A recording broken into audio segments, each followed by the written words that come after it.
Rebels are pushing for a series of major changes to the legislation to toughen it up when it returns to the Commons on Tuesday. Senior Tory Sir Jacob Rees-Mogg warned he is prepared to vote down Rwanda deportation plans to stop the government looking hopeless. Rebels are pushing for a series of major changes to the legislation to toughen it up when it returns to the Commons on Tuesday, but centrists have warned they will oppose any move to make the plan even stronger amid fears it will go against international law. Rishi Sunak will continue his charm offensive over the next few days in the hope of seeing off a revolt on the flagship legislation. Sir Jacob said passing the bill is of huge importance, but only if the new laws will be effective. Passing an ineffective bill would make the government look hopeless, he told GB News.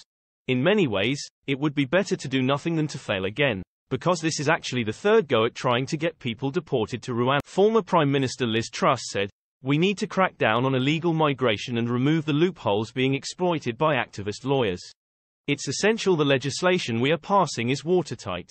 That's why I am backing amendment." The Prime Minister hopes the Safety of Rwanda bill will revive his stalled deportation plan by blocking legal challenges made on the claim that Rwanda is unsafe. It would allow ministers to disapply the Human Rights Act but does not go as far as overriding the European Convention on Human Rights. Former Justice Secretary Sir Robert Buckland has put forward 3 changes to water down the bill by allowing human rights laws to still be used to challenge cases. A leading figure in the centrist One Nation group of MPs, he claimed the bill is unnecessarily inviting damage by including too many legal issues that could be pursued through the courts. The Rwandan government has said it will pull out of the scheme if it does not comply with international obligations. Mr. Sunak headed off rebels when the bill was introduced in Parliament last year, securing a comfortable majority of 44. As few as 29 Tories voting against the legislation in its final Commons stages next week could lead to a defeat.